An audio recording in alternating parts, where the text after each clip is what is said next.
Happy August, my conscious co-creators. I hope you guys are having a wonderful summer or winter wherever you are in the world. And I'm so happy to be here with you guys and very grateful for your feedback and support. It's an honor to share this space with you where I get to connect and be more vulnerable and teach and share and support at the same time. So I love that we get to connect and offer that reciprocity in that way. So for those of you that don't know me, I am Danae Fenty, your conscious co-creator and conscious lifestyler, and I like to guide, teach, share, and support those who want to live their most conscious lifestyle. Because we know now that the average person is only using about 5% of their consciousness, and there's so many people out there that are wanting to tap into that vaster part of themselves. And so I offer tools and support and resources and guidance to live more consciously in all areas of your life and well-being. And to me, that really means adding more awareness and compassion and integration of all areas of your lifestyle, so that you're focusing more on the way that you feel in your life rather than focusing on your to-dos or what you're doing.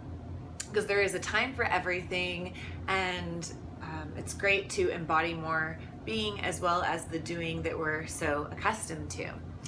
So this month and each month, I like to share a topic that's dear to my heart and relevant in my life, that's asking me to step up more in my life and be more conscious. And so I share that with you guys and offer some tools and resources so that you can take with you what serves you and leave the rest behind.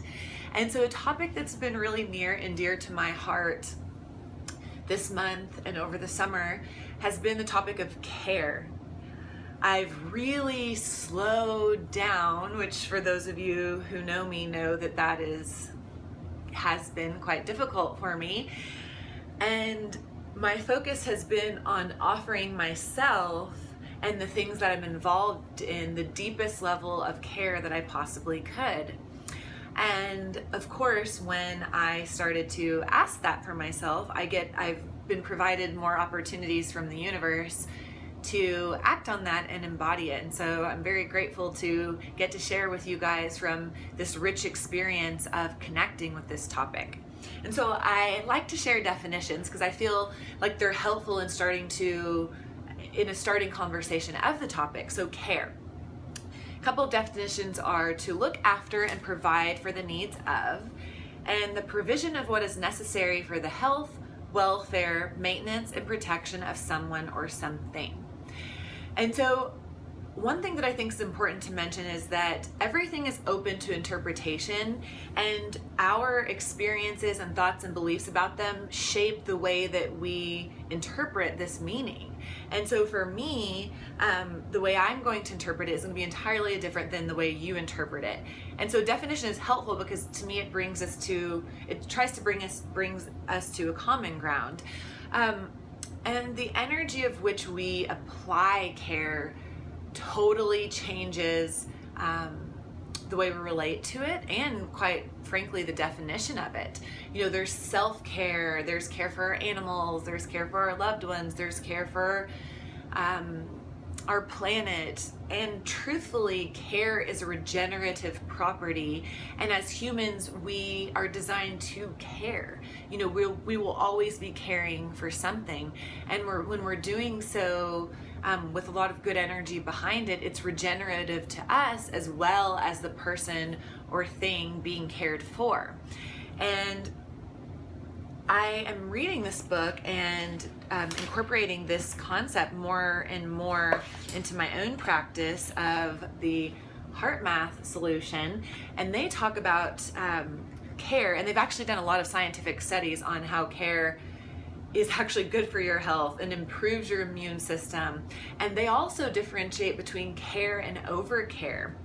And since I love quantum physics and love talking about energy, I wanted to talk more about that specifically because I think that really defines and connects with the topic of energy and the topic of following our feelings for guidance.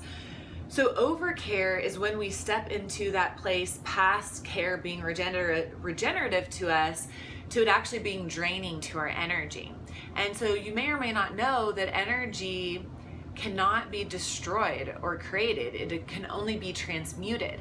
And so when our energy is placed so much into one thing, and it loses its regenerative property, and it actually taxes the other situations in your personal being and around you that also need care.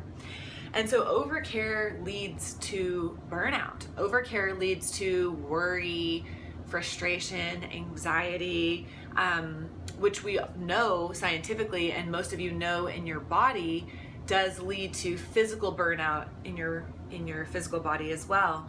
And so when we can start to use our feelings as a guidance system, we can start to gauge that territory of when we're stepping into overcare.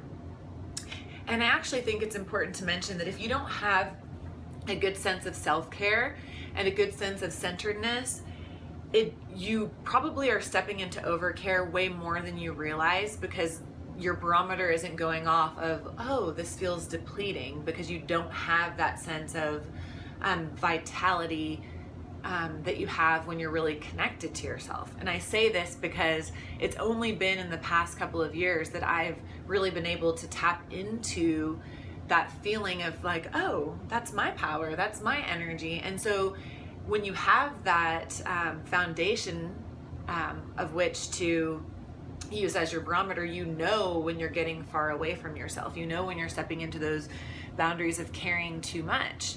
And when we do so, we move from a place of empathizing to sympathizing, which to me, what my understanding of the difference is when we empathize, we connect with, and when we sympathize, we take on the problems of others. And there's a difference. You know, some of you, if you follow my social media, you may know that I have this cute little kitten named Rumi. And he, when I got him, was a victim of trauma. Someone had thrown him out on the side of the road, and he had a hurt pelvis and was having a hard time walking. And so he has taught me so much about care. It's been a journey. We have been in the hospital a few times. We've been doing acupuncture and cold laser therapy and tapping and biofeedback to help him heal emotionally as well as physically the nerve damage, which has led to digestive issues and bladder issues and other things. And so I've witnessed times when I've seen him suffering where I was suffering with him. I was no longer able to provide this protection and support and hold him in faith that his body can be healed and his spirit can be healed. I started suffering with him, and I'm really no good to him when I begin to suffer with him instead of empathize for him and connect with, oh, this is what he needs. And staying in my centeredness, I can help provide more of that. And, you know, I just invite you all to first take some time to get really connected to what it feels like to be in your body, to what it feels like to feel your own energy surging through your body. And I ask you to consider that your feelings are actually this wonderful guidance tool for yourself that help you gauge that barometer of, oh, I'm getting away from myself, this doesn't feel good, or it feels far away, or oh, this is filling me up and energizing me, I should do more of this, because really they can provide for that. And then you can tap into an even greater way that regenerative property, those regenerative properties of care, and you'll start to notice how you want to be more and more service. And I think that's the cool thing too, that care in essence is regenerative, which means to me that like we are born to do it. We're born to care for ourselves, and we're born to care for others. And so maybe your first step in learning how to gauge that fine line of care and overcare is to first care for yourself more. You know, when I was healing myself from autoimmune disease, that was a big shift for me, because I realized that when I thought of care, I thought of it as caring for others before myself. And I got to a position to where I had to care for myself to be able to care for anybody else. And I was so grateful to learn about something called the morphogenetic field, which is a field, it's kind of like the universal brain that we're all tapped into. And it made me realize that in caring for myself and in filling my own cup, that time was not wasted time. I was actually adding to the collective of self-care, the collective of empowering yourself so that you can care for others. And so now that I'm stronger in my physical body again, I can go out there and do those things for others that I wanted to at the time. And I know how important self-care is, and so it's built into my day. I no longer let myself suffer with others or put myself out to do something for somebody else. And guess what? I get to care on even bigger levels and in even bigger ways. And it feels so good. I'm so grateful to have a job in which that's what I get to do. And so I like to think as self-care as caring for the self for more integration of well-being and consciousness. And so at the end of the month, I'll share some more tips about how to care more for yourself and how to, navigate that fine line of care and overcare. So I ask you right now, when you finish this video, to take a few minutes and just get centered, take some deep breaths, maybe allow your breathing to move all the way into your feet and back all the way up to your head, and let the breath just flow through your whole body.